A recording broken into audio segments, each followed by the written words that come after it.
नमस्कार, खबरों का पंचनामा देख रहे हैं आप। मैं हूं आपके साथ पूजा। हम लेकर आए हैं देश और दुनिया की 5 बड़ी खबरें, जिस पे चर्चा के लिए मेरे साथ स्टूडियो में मौजूद हैं कैपिटल टीवी के editor in chief doctor Manish Kumar. Doctor साहब, बहुत बहुत स्वागत है आपका। धन्यवाद। सबसे पहले नजर हेडलाइंस पर। मोदी 3.0 का बजट सत्र होगा धमाकेदार। मोदी सरकार बदलेगी इनकम टैक्स कानून। बजट सत्र में नया इनकम टैक्स बिल लाएगी सरकार। छोटा और सरल नए कानून से लोगों को मिलेगी राहत। वह बिल पर जेपीसी में जोरदार हंगामा। ओवैसी, कल्याण बनर्जी, इमरान मसूद सहित 10 विपक्षी सांसद सस्पेंड। निशिकांत दुबे बोले, मुझे बोलने नहीं दिया गया। दिल्ली चुनाव के बीच कांग्रेस का ऑडियो बम। कांग्रेस ने आम आदमी पार्टी विधायक का शराब घोटाले से जुड़ा ऑडियो किया रिलीज। केजरीवाल और सिसोदिया पर आरोपों की बौछार। दिल्ली पुलिस ने हटवाई केजरीवाल की पंजाब पुलिस की सुरक्षा। मचा सियासी बवाल। आतिशी ने चुनाव आयोग को लिखा पत्र, तो बीजेपी के संकल्प पत्र के तीसरे भाग में भी बढ़ाई केजरीवाल की संकट। ट्रंप के राष्ट्रपति बनते ही 538 अवैध प्रवासी गिरफ्तार। एक आतंकवादी को भी किया गया डिपोर्ट। जबरदस्त एक्शन में दिख रहे हैं डोनाल्ड ट्रंप। खबरों की शुरुआत में सबसे पहली बात बजट सत्र में मोदी सरकार के बड़े धमाके की। देश की निगाहें मोदी 3.0 के आगामी बजट पर टिकी है। चर्चाओं का बाजार भी जबरदस्त गर्म है। बजट सत्र 31 जनवरी से शुरू होकर 4 अप्रैल तक चलेगा। वित्त मंत्री निर्मला सीतारमण 1 फरवरी को बजट पेश करेंगी। बजट पेश करने का सभी को बेसब्री से इंतजार है और बताया जा रहा है कि इस बजट सत्र में कई बड़े फैसले लिए जाएंगे। इसी सत्र में ही 64 साल पुराने आयकर अधिनियम की जगह नया कानून पेश किया जा सकता है। सरकार बजट सत्र में नए डायरेक्ट टैक्स कानून के लिए बिल पेश कर सकती है, जिसमें प्रावधानों को सरल बनाने का ध्यान दिया जाएगा। जो अनावश्यक है उसे हटाया जाएगा और भाषा को आम आदमी के अनुकूल बनाने की कोशिश की जाएगी। मतलब नया कानून पहले से छोटा और काफी ज्यादा सरल होगा। क्या तैयारी है मोदी सरकार की? देखिए, जो पुराना 64 साल पुराना कानून है इनकम टैक्स का, उसमें कोई बदलाव नहीं हो रहा। कानून में कोई कटाई छटाई नहीं हो रही, बल्कि ये कानून का नया प्रारूप आ रहा है। इसके पीछे क्या आवश्यकता क्या है? मे भी पॉलिटिकली अगर देखें तो 240 सीटें जो भारतीय जनता पार्टी को आई हैं, उसमें एक खतरा भारतीय जनता पार्टी को शायद ये लग रहा हो, और वाजिब भी है, कि सैलरीड क्लास जो है हिंदुस्तान का, जो इनकम टैक्स पे करता है, उसके पैसे का इस्तेमाल तो ये लोग पॉलिटिक्स में कर रहे हैं। राज्य सरकार हो, केंद्र सरकार हो, सब लुटाने में लगे हुए हैं। तो खैर, वो अपनी जगह पे है, लेकिन जो सैलरीड क्लास है उसको क्या राहत आप दे रहे हैं? क्या मिडिल क्लास को आप राहत दे रहे हैं? तो एक तो इतना चक्रव्यूह है, मकड़ जाल है कानूनों का, उसको सॉल्व करना होगा। बिजनेस करने वाले, खुद इनकम टैक्स भरने वाले लोगों के लिए ऐसा कानून आए कि सीए की आवश्यकता ना हो। पहली चीज तो ये।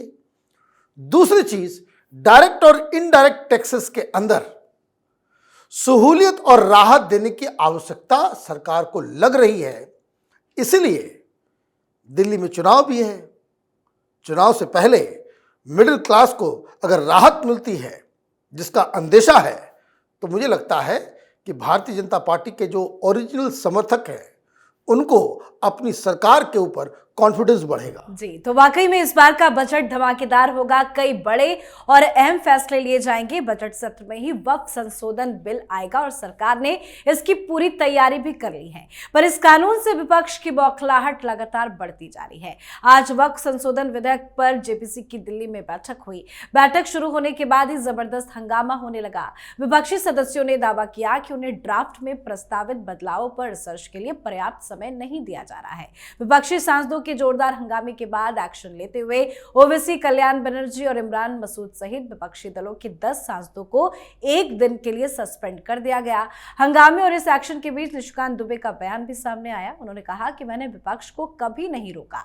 आज तक जब भी मीटिंग हुई मुझे बोलने का मौका नहीं दिया गया। आज जिस तरह से बदतमीजी की गई वो किसी भी तरह से स्वीकार नहीं है। आज की मीटिंग में क्या कुछ हुआ? देखिए, गुंडागर्दी हो रही है और क्या है। कल्याण बनर्जी, ये संजय सिंह, नासिर हुसैन, ये तमाम ये जो गैंग है, ये कह रहे हैं कि भाई रिसर्च करने के लिए समय नहीं मिल रहा है। भाई पढ़ाई लिखाई से आप लोगों को क्या वास्ता है? ये कल्याण बनर्जी तो कॉमेडी करने वाला व्यक्ति है। आप अध्यक्ष के ऊपर कांच की बोतल फेंक के मारते हो, गाली गलौज करते हो, तो ये तो जेपीसी में इस तरह के व्यक्तियों की उपस्थिति ही शर्मनाक है। क्यों हो रहा है ये भी समझ लीजिए। बजट सेशन आने वाला है, हंगामा करने के लिए कोई तो पॉइंट चाहिए। हिंडनबर्ग तो चला गया, न कोई रिपोर्ट आने वाला है, न कुछ आने वाला है। तो हिंडनबर्ग नहीं है तो ये लोग वक्फ के ऊपर तमाशा करेंगे। कांग्रेस पार्टी भी तमाशा करेगी, ओवैसी भी तमाशा करेंगे, आम आदमी पार्टी भी तमाशा करेगी। कारण अभी दिल्ली के चुनाव हैं। तो ये मुझे लग रहा है कि वक्फ के ऊपर सरकार ने पोजीशन ले लिया है कि कानून के अंदर बदलाव होगा, बड़े बदलाव किए जाएंगे, लेकिन विपक्ष एन केन प्रकारेण हल्ला हंगामा करके इसे रोकने की फिराक में है, इसलिए आज उन्हें सस्पेंड किया गया। जी, अब बात करते हैं दिल्ली चुनाव की, जहां केजरीवाल बुरे फंस गए हैं। कांग्रेस ने आज केजरीवाल पर ऑडियो बम फोड़ा है।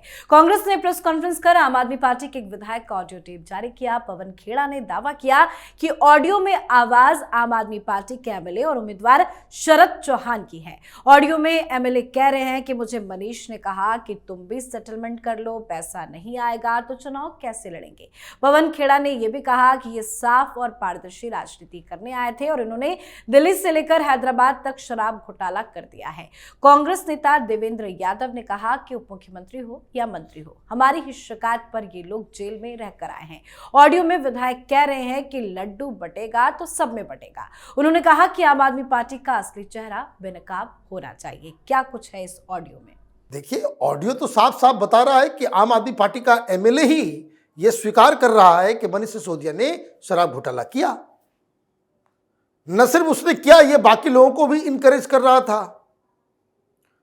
विधायक साहब ये कह रहे कि हमें भी कहा गया, वो तो अच्छा हुआ कि मैंने किसी शराब माफिया के साथ, शराब बेचने वालों के साथ कोई सेटिंग गेटिंग नहीं की, वरना मैं भी चला गया होता तिहाड़ जेल। ये उस ऑडियो टेप में है, लेकिन पूरी तरीके से सन्नाटा है। माल का कमाल। ये किसी दूसरी सरकार, किसी दूसरी पार्टी में चुनाव से पहले इस तरह का ऑडियो लीक हुआ होता, सारी मीडिया पीछे पड़ गई होती। लेकिन केजरीवाल, वो एडवर्टीजमेंट और माल का इतना दबाव है टेलीविजन चैनलों के ऊपर, तो ये हेडलाइंस में भी नहीं चल रहा। ये समझिए, हेडलाइंस के अंदर भी नहीं है। अब कांग्रेस पार्टी को भी रीथिंक करना चाहिए। आपने तो भारी भरकम नेशनल लेवल पे हेडक्वार्टर से आपने प्रेस कॉन्फ्रेंस कर दी, कोई दिखा नहीं रहा है। तो कांग्रेस पार्टी को यह सोचना चाहिए कि 15-15 एंकरों को जो आप बैन कर देते हो, ऐसे मौके पे जब आपको मीडिया की आवश्यकता होती है तो वो भी आपका साथ नहीं देते हैं। तो खैर, बड़ा मुद्दा है। भारतीय जनता पार्टी इस मुद्दे को कैसे उठाती है, इस टेप के ऊपर क्या करती है, इसका इंतजार करना चाहिए।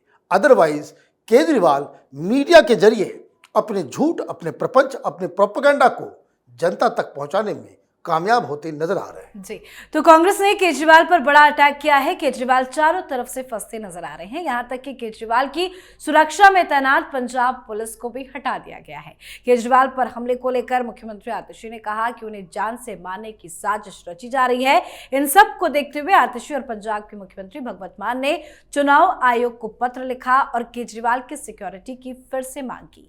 सुरक्षा को लेकर राजनीति काफी तेज दिल्ली में हो रही है, पर बात बीजेपी की करे तो बीजेपी अपने एजेंडे के मुताबिक आगे लगातार बढ़ रही है। बीजेपी के दिग्गज नेता प्रचार में जुटे हैं। रणनीति बीजेपी की केजरीवाल पर भारी पड़ रही है। बीजेपी के संकल्प पत्र के तीसरे भाग में भी केजरीवाल की नींद उड़ा रखी है। कैसे फंस रहे हैं केजरीवाल? देखिए, एक तो ये सरासर झूठ है, जान से मारने की साजिश।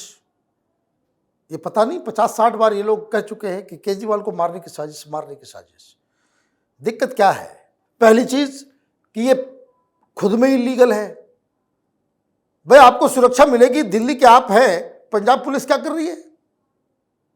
पंजाब पुलिस सुरक्षा में क्यों लगी हुई है? ये काम दिल्ली पुलिस का है, लेकिन आप पंजाब से सिक्योरिटी लिए हुए हैं, 40-45 लोग चलते हैं।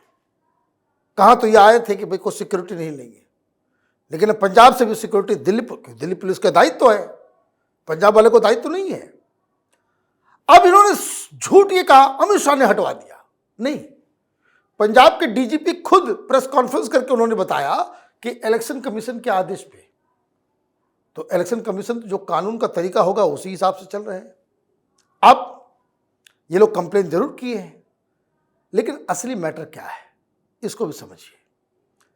दिल्ली पुलिस और पंजाब पुलिस में फर्क यह है कि पंजाब पुलिस आम आदमी पार्टी की पुलिस हो गई। वो अपने मन से अपने चहेते अधिकारियों को वहां पे इर्द गिर्द रखते हैं। दिल्ली पुलिस पे केजरीवाल को भरोसा नहीं है।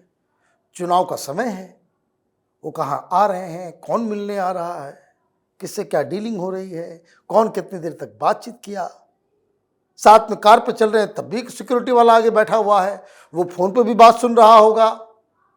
तो तमाम तरह की चीजें, उससे बचने के लिए ही पंजाब पुलिस से सिक्योरिटी ली गई कि दिल्ली पुलिस को ये नहीं मालूम चले हमारी हरकतों के बारे में।